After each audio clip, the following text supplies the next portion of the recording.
រឿងពន្លឺដែលបញ្ចប់យុគសម័យដីដែលនៅក្រោមជើងវាគឺមានភាពក្តៅល្មមសត្វដៃណូស័រស្នែង3មួយក្បាលកំពុងស៊ីស្មៅមួយខណៈកូនរបស់វានឹងនៅជិតមានអារម្មណ៍ថាពិភពលោកនឹងមិនអាចបញ្ចប់ទេជីវិតដែលមានសម្លេងមានចលនានិងតាមពេលវេលាហើយក៏មានអ្វីមួយដែលគួរឲ្យចាប់អារម្មណ៍ពន្លឺ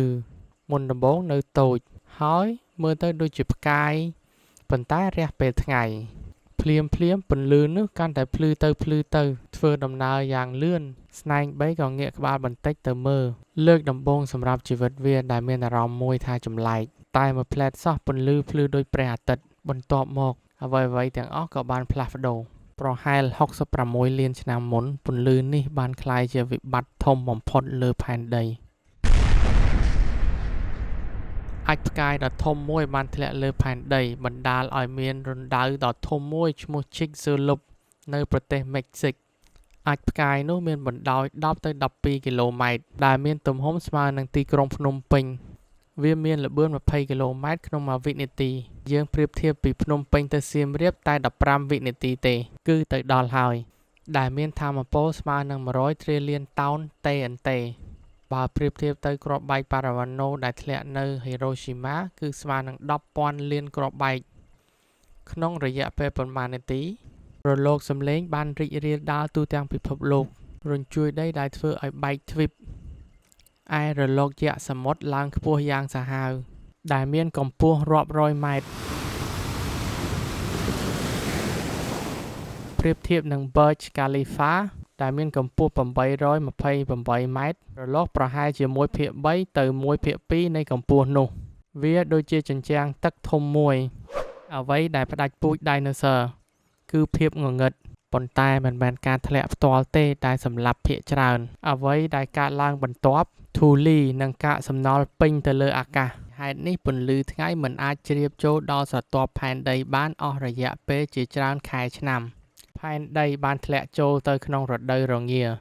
សីតុណ្ហភាពធ្លាក់ចុះដើមឈើស្លាប់វដ្តអាហារត្រូវបានបញ្ចប់សត្វស៊ីស្មៅត្រូវបានស្លាប់ដោយគ្មានអាហារសត្វស៊ីសាច់ក៏ស្លាប់ជាបន្តបន្ទាប់ប្រហែល 75% នៃជីវិតលើផែនដីត្រូវបានបាត់បង់ប៉ុន្តែជីវិតបានត្រឡប់មកវិញការស្រាវជ្រាវថ្មីបានបង្ហាញថាជីវិតបានត្រឡប់មកវិញត្រឹម 2000 ឆ្នាំសត្វតូចៗនៅក្នុងសមុទ្រប្រភេទប្លង់តុងជាសត្វដំបូងបំផុតដែលត្រឡប់មកវិញ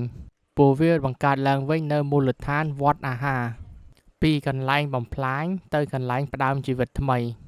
នៅកន្លែងដែលផ្ទុះមុនគេនឹងមានអ្វីមួយដែលបានកើតឡើងកន្លែងផ្ទុះខ្លះជាប្រព័ន្ធចរន្តទឹកក្តៅដ៏ធំមួយទឹកក្តៅដែលមានជាតិរ៉ែបានហូរកាត់នៅខាងក្រោមអស់រយៈពេល700,000 ឆ្នាំបរិស្ថានក្តៅនិងសម្បូរជាតិរ៉ែនេះក្លាយជាកន្លែងល្អសម្រាប់ជីវិតតូចៗកន្លែងដែលបញ្ចប់យុគសម័យមួយក៏ជាកន្លែងដែលចាប់ផ្ដើមជីវិតថ្មីមួយផងដែរភ្ញៀវដែលមកពីអវកាសអ្នកវិទ្យាសាស្ត្របង្ហាញថាអាចផ្កាយនេះមានជាតិកាបូនខ្ពស់វាមកពីតំបន់ដាច់ស្រយាលដែលឆ្ងាយជាងភពព្រះហស្ថភ្ញៀវពីអវកាសដែលបានផ្លាស់ប្ដូរពិភពលោកជារៀងរហូតអាចមានការធ្លាក់លើសពីមួយផុសតាងថ្មីបង្ហាញថាមានរណ្ដៅផ្សេងទៀតក្រោមមហាសមុទ្រអាត្លង់តិកអាចបង្ហាញថាមានការធ្លាក់បន្តបន្ទាប់គ្នាសេចក្តីបញ្ចប់ផែនដីដ៏ស្ងប់ស្ងាត់មួយត្រូវបានផ្លាស់ប្ដូរដោយពន្លឺមួយមកពីលើមេឃគ្មានដំណឹងមិនអាចរត់គេចបានមានតែភ្លើងភាពងងឹតនិងភាពស្ងប់ស្ងាត់ប៉ុន្តែពីភាពស្ងប់ស្ងាត់នោះជីវិតបានចាប់ផ្ដើមឡើងវិញ